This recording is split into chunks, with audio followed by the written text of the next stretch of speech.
Hi friends, இன்றைக்கி நம்ம பார்க்க போகிற டிஷ் என்னென்னா எக் ஃப்ரை எப்படி செய்கிறதுன்னு பார்ப்போம். வாங்க நம்ம வீடியோவுக்கு போகலாம்.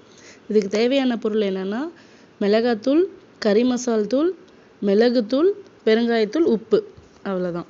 இப்போ வானலில் எண்ணெயை ஊற்றிட்டு கறி மசால் தூள், மிளகாத்தூள், பெருங்காயத்தூள், உப்பு எல்லாத்தையும் போட்டு கொஞ்சம் நேரம் விட்டுருங்க அடுப்புலையே. அப்புறம் எக்கோட ஷேப் கட் பண்ணால் நல்லா நீட்டாக வரணுங்கிறதுக்காக நான் த்ரெட்டு யூஸ் பண்ணியிருக்கேன்.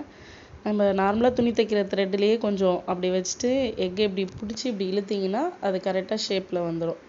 கத்தியில் கட் பண்ணோம்னா கொஞ்சம் பிசுறாக இருக்கும், அவ்வளோதான். இப்போ வேக வச்ச எக்கு எல்லாத்தையும் நம்ம இப்படி கட் பண்ணி எடுத்து வச்சுக்கலாம். எக்கை முன்னாடியே கொஞ்சம் வேக வச்சிட்டிங்கன்னா இதுக்கான டைம் ஒரு 2 மினிட்ஸில் நம்ம ரெடி பண்ணிடலாம். இப்போ நம்ம அடுப்பில் போட்ட அந்த மசாலெல்லாம் பச்சை வாசம் போயிடுச்சு. போனதுக்கப்புறம் நம்ம வேக வச்ச அத்தனை முட்டையும் இப்படி கட் பண்ணி எடுத்துக்கிறோம். எடுத்ததுக்கப்புறம் என்ன பண்ணணுன்னா, நீங்கள் அந்த வானலில் இந்த எக்கை நம்ம இப்படி தலைகீழாக திருப்பி போடணும். இப்படி ஆப்போசிட்டில் போட்டோம்னா அந்த மஞ்சக்கருவெலாம் தனியாக வந்துடும். அதுக்காக நம்ம இப்படி திருப்பி நம்ம கட் பண்ண பகுதியை இப்படி திருப்பி போட்டோம்னா அது நல்லா கொஞ்சம் ஃபிக்ஸ் ஆகிக்கும். மஞ்சக்கருவு வெளியே வராத மாதிரி ஃபிக்ஸ் ஆகிக்கும். எல்லா முட்டையும் இப்படி கமத்தி போட்டுருங்க. போட்டுட்டு அது அப்படி ஒரு ஷேக் பண்ணிங்கன்னா அது ஆட்டோமேட்டிக்காக அதெல்லாம் ஃபிக்ஸ் ஆகிக்கும்.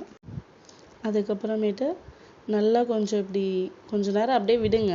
விட்டதுக்கப்புறம் அது கொஞ்சம் நல்லா ஃபிக்ஸ் ஆனதுக்கப்புறம் நீங்கள் அந்த எக்கை அப்படியே ஒவ்வொன்றா உடையாத மாதிரி திருப்பி போட்டுக்கோங்க. திருப்பி போட்டுட்டு இதே மாதிரி ஒரு 1 மினிட் விட்டிங்கன்னா போதும். நல்லா திருப்பி போட்டதுக்கப்புறம் ரொம்ப நேரம் வைக்க வேணாம். ஏன்னா மசாலாலாம் பச்சை வாசம் அப்பயே போயிடுச்சு. கொஞ்சம் நீங்கள் திருப்பி போட்டதுக்கப்புறம் உடனே கொஞ்சம் லைட்டாக பெப்பர் தூவிட்டு நம்ம இறக்கிக்கலாம். பார்க்கும்போதே சாப்பிட்ணும் போல் இருக்குல்ல உங்களுக்கு. இப்போ பாருங்கள், முன்னாடி சொன்ன மாதிரி இப்போ ஒவ்வொரு எக்காக திருப்பினோம்னா அந்த உள்ளே இருக்கிற மஞ்சக்கரு தனியாக வராமல் கொஞ்சம் ஃபிக்ஸ் ஆகிக்கும்.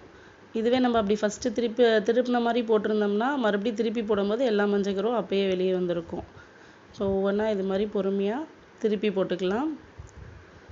திருப்பி போட்டதுக்கப்புறமேட்டு நம்ம லைட்டாக பெப்பர் தூவிட்டு இறக்குனோம்னா ஓகே, ஓவர், அவ்வளோதான். இதுக்கு முக்கியமானதே நம்ம முன்னாடி மசால் போட்டது தான். எண்ணெயில் கறி மசால் தூள், மிளகாத்தூள், பெருங்காயத்தூள், உப்பு, இது 4ம் கொஞ்சம் கரெக்டாக போட்டுட்டோம் அப்படின்னா எக்கு ஃப்ரை சூப்பராக சுட சுட சுவையாக ரெடி.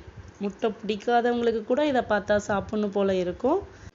ஏன் சொல்கிறேன்னா ஃப்ரெண்ட்ஸ், இப்படி எனக்கு கூட எக்கு பிடிக்காது தான். ஆனால் இதை செய்யும்போதே எனக்கும் சாப்பிட்ணும் போல் இருந்து எடுத்து ஒன்று சாப்பிட்டு பார்த்தேன். நல்லா தான் இருந்தது.